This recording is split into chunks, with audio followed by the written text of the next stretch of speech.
Okay, here's the corset with all the piping added. I still need to do the eyelets.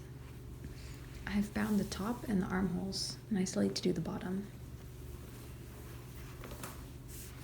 The blue ink will wash out with water, so it's not permanent. I'm gonna wash it out soon. This was the piece that I did for the busk. Yeah, I don't have a busk that would fit this piece. I didn't think far ahead enough to order one, and I'm not even sure I could find one online.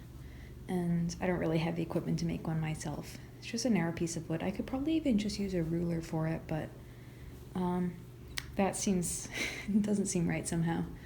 So here it is. I went around the outside with a buttonhole stitch, the way the original had, and this is just like a patch. This is basically just a patch sewn over the top of the opening of this slit, just so that, I think in the original it might have been like for reinforcement or something. Yeah. This is what it looks like so far. The piping for this piece, it took like 7 hours or something. The difficult part was that in order to, each of these rows of piping, it's, I used cotton twine for this, just like basic butcher's twine. It would be stiff enough for this to like have the right shape, but it'd still be soft enough to like drape right. And it's pure cotton too, so probably also the same as the original. But in order to sew these channels, I had to have both ends of the channel open, because I would sew a line. I think I've filmed this, yeah. I would sew a line with the machine, then I would go through and like kind of sandwich a piece of string between 2 layers, and then I would sew the next line after it, and I'd just do that. But I had to be able to get the string in there, obviously. So yeah, I worked from this side to that side, and like here, for example, I did each of the sideways piping rows before doing the vertical ones, and I even waited to do this one until I finished all of these and like all of these too. So yeah, it was pretty, it took a lot of thought to figure out how to, like, what order to sew all these in, and I had a couple moments where I had to like undo a lot of stitching, but yeah, it worked out pretty great.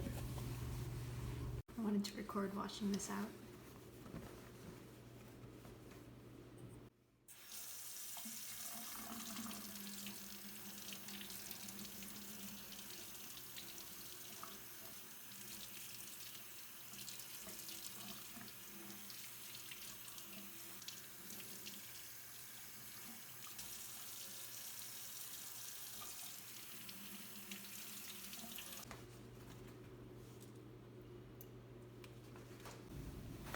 I'm getting very close to being done. Here's the piece as it is. I've done the eyelets on one side. One thing that I didn't think about when I washed off all the blue ink was that I was also washing off the little markings to show where to put the eyelets.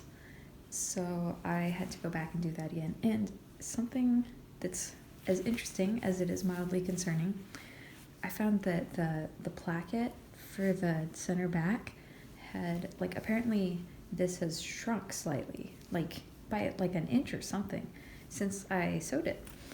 So I don't know how much of that has to do with the just how much sewing has happened. I don't know, but it's mildly concerning, and I hope it turns out all right. I only measured the distance between the eyelets on one of the sides, and I'm using that distribution for both sides. And that may not be totally accurate, but if you remember, on one of the sides, the eyelets, several eyelets, especially like around the waist, were just ripped out. So I wouldn't be able to be sure of what the exact placement of the original eyelets had been. So I decided to just make them the same on both sides and hope that was close enough.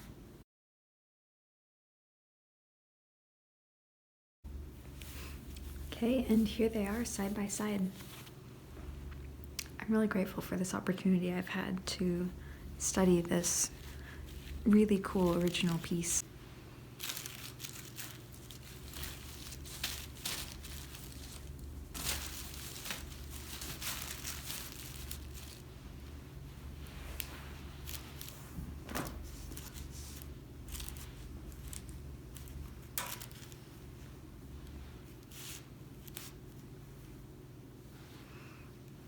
I think it ended up pretty close. I was worried about like shrinkage when I was sewing the cording because I had to kind of guess how much ease to add for all the piping. It's cool that it worked out. You can see that they're not quite the exact same length. I think I didn't estimate right when I was guessing how much ease to add for the piping, but it's very close. I'm really happy about that.